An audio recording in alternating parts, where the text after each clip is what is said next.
CUET special programme में एक बार फिर से आपका स्वागत है। इस एपिसोड में हम उन प्रश्नों को देखेंगे जो आपके परीक्षा के लिहाज से बेहद महत्वपूर्ण साबित हो सकते हैं। तो चलिए शुरुआत करते हैं। पहला प्रश्न है, राष्ट्रीय डोपिंग रोधी एजेंसी यानी नाडा ने डोपिंग रोधी नियम उल्लंघन के लिए किस खिलाड़ी को निलंबित कर दिया है? विकल्प ए नीरज चोपड़ा, विकल्प बी मैरी कॉम, विकल्प सी बजरंग पुनिया या विकल्प डी पीवी संधू। तो इसका सही उत्तर है विकल्प सी बजरंग पुनिया।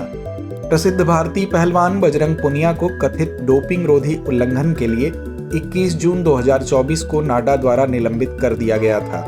हालांकि दिल्ली उच्च न्यायालय ने इस निलंबन को रद्द करने से इनकार कर दिया। अगला प्रश्न है, भारत में इलेक्ट्रिक मोबिलिटी को बढ़ावा देने के लिए केंद्रीय मंत्रिमंडल ने किस योजना को मंजूरी दी है? विकल्प ए फेम इंडिया योजना, विकल्प बी राष्ट्रीय इलेक्ट्रिक वाहन पहल, विकल्प सी पीएम ई ड्राइव योजना या विकल्प डी ग्रीन मोबिलिटी मिशन।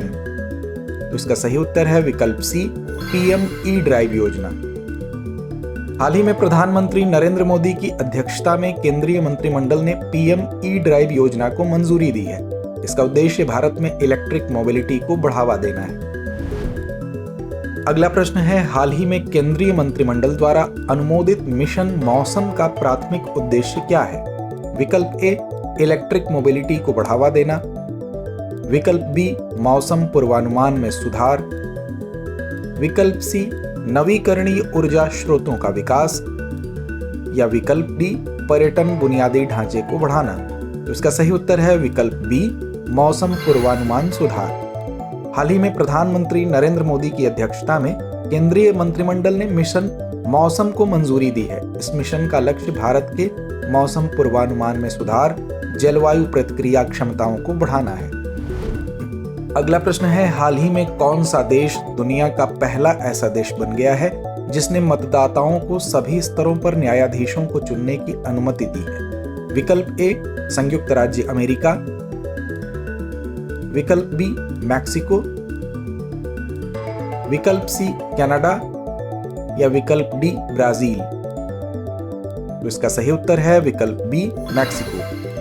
हाल ही में मैक्सिको दुनिया का पहला ऐसा देश बन गया है जिसने मतदाताओं को सभी स्तरों पर न्यायाधीशों को चुनने की अनुमति दी है। इसका उद्देश्य न्यायिक प्रणाली में पारदर्शिता और जवाबदेही को बढ़ावा देना है। अगला प्रश्न है, हाल ही में खोजा गया पवित्र मिरिस्टिका दलदली वन कहाँ स्थित है? विकल्प ए गोवा, विकल्प बी महाराष्ट्र, विकल्प सी केरल या विकल्प डी कर्नाटक। तो इसका सही उत्तर है विकल्प बी महाराष्ट्र। हाल ही में शोधकर्ताओं ने गोवा महाराष्ट्र सीमा के पास महाराष्ट्र के कुम्ब्राल में एक पवित्र मिरिस्टिका दलदली जंगल की खोज की है।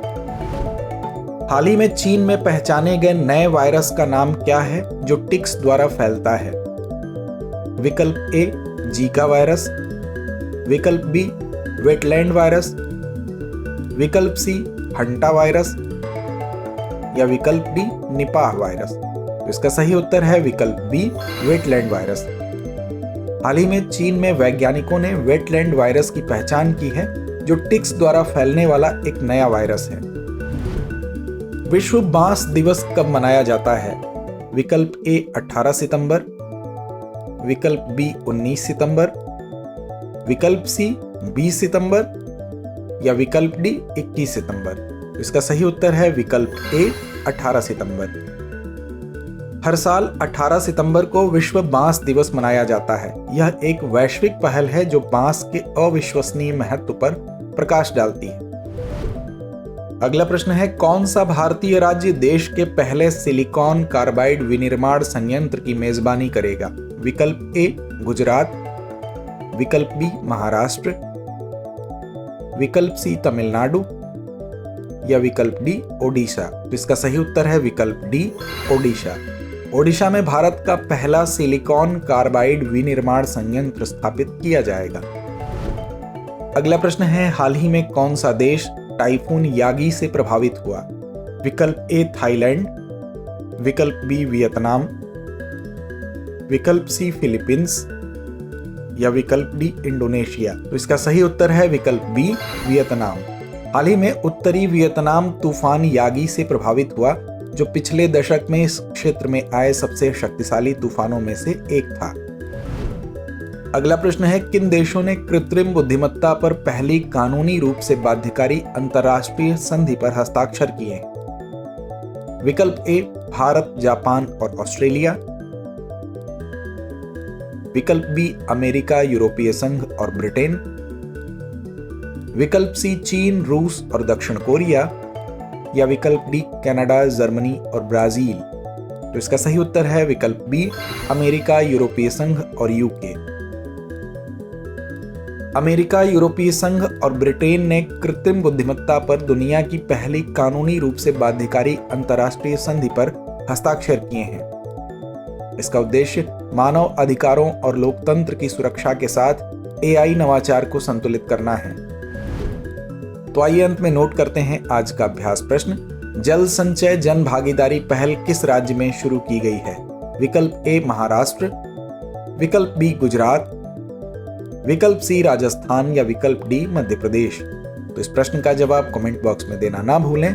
धन्यवाद।